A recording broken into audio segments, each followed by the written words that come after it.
Hello बच्चों, चलिए प्रश्न को देखते हैं। प्रश्न है, उपयुक्त स्पष्टीकरण के साथ समूह 16 के तत्वों द्वारा दर्शाई जाने वाली अपरूपता तथा ऑक्सीकरण अवस्थाओं का संक्षिप्त वर्णन कीजिए। तो देखिए बच्चों, यहाँ पर बात करें प्रश्न की मुख्य अवधारणा की।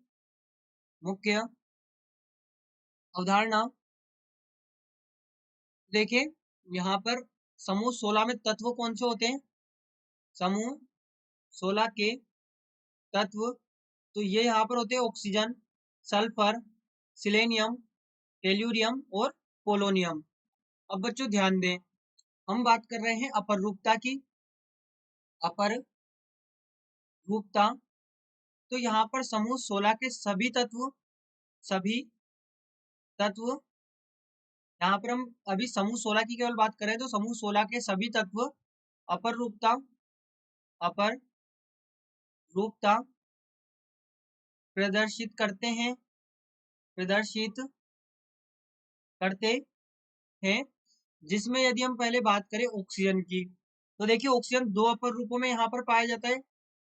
ऑक्सीजन दो अपर रूपों में पाया जाता है, एक होता है O2 और दूसरा होता है O3। इसके बाद में यदि हम बात करें सल्फर की, तो सल्फर देखिए अनेक अपर रूपों में पाया जाता है, जिनमें से कुछ यहाँ पर मुख्य, जैसे कि हम देखें तो यहाँ पर मोनोक्लिनिक सल्फर हो गया, मोनोक्लिनिक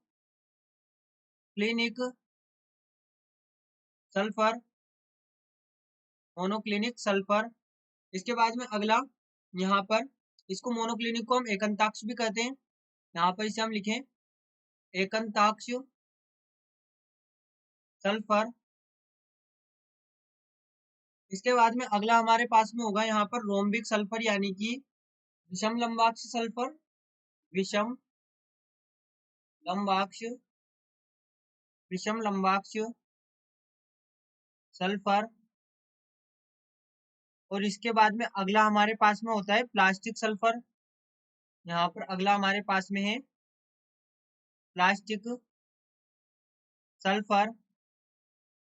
तो बच्चों देखिए, ये तो हमने देख लिए दो, ऑक्सीजन और सल्फर। अब हम बात करें सिलेनियम की, तो सिलेनियम यहाँ पर 6 अपर रूपों में पाया जाता है। 6 अपर रूपों में 6 अपर रूपों में पाया पाया जाता है। वहीं पर टेल्यूरियम और पोलोनियम दो अपर रूपों में पाए जाते हैं, या फिर दो अपर रूपों में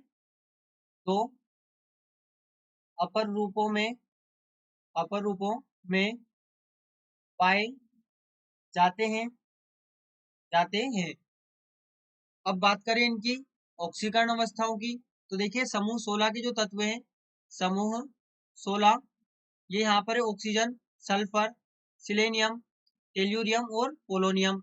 अब देखिए जो यहाँ पर ऑक्सीजन है, ऑक्सीजन दर्शाता है -2। क्यों? क्योंकि देखिए समूह 16 का बाह्यतम कोश का इलेक्ट्रॉनिक विन्यास क्या होता है? NH2 NP4। यहाँ पर हम बात कर रहे हैं बाह्यतम कोश के इलेक्ट्रॉनिक विन्यास की, जो कि यहाँ पर होता है NH2 NP4। अब NP4 में यदि यहाँ पर P में 2 इलेक्ट्रॉन और ऐड किए जाए तो ये हो जाता है P6।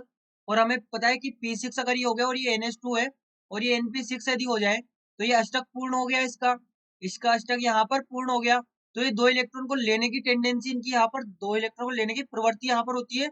इसके बाद में ये +2 दर्शाता है, और +2 कहाँ पर दर्शाता है? ये दर्शाता है F2O में, जो कि ऑक्सीजन फ्लोराइड होता है, क्योंकि फ्लोरीन अधिक इलेक्ट्रॉन नेगेटिव है।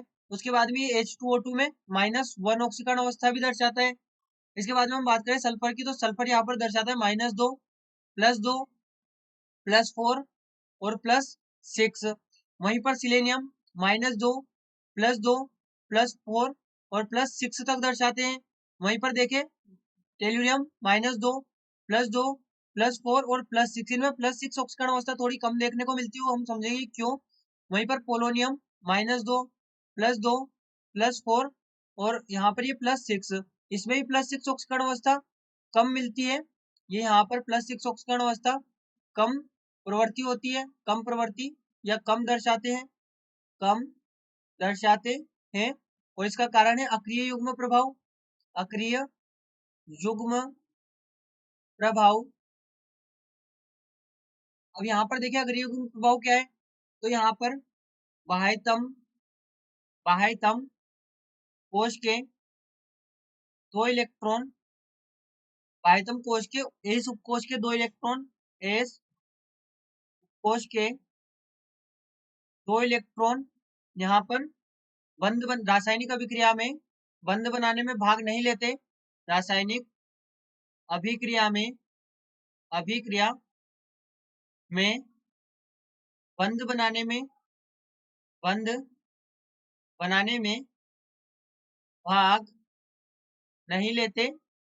इसे यहाँ पर अक्रिय युग्म प्रभाव कहा जाता है। और ये समूह में ऊपर से नीचे जाने पर, यानी कि नीचे बहुत अधिक होता है ये यहाँ पर टेल्यूरियम और पोलोनियम में। और क्यों होता है? क्योंकि यहाँ पर डी और एफ जो उपकोश आ जाते हैं, तो उनकी यहाँ पर दुर्बल परिरक्षण प्रभाव के कारण, डी एफ उपकोश के दुर्बल परिरक्षण प्रभाव के कारण यहाँ पर ये दो इलेक्ट्रॉन नाभिक से ज्यादा आकर्षित होते हैं, और ज्यादा आकर्षित है तो ये अक्रिय युग्म प्रभाव यहाँ पर दर्शाते हैं। तो यही हमारे प्रश्न का यहाँ पर उत्तर है।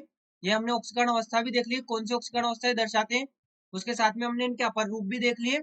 आशा करते हैं आपको प्रश्न समझ आया होगा। धन्यवाद।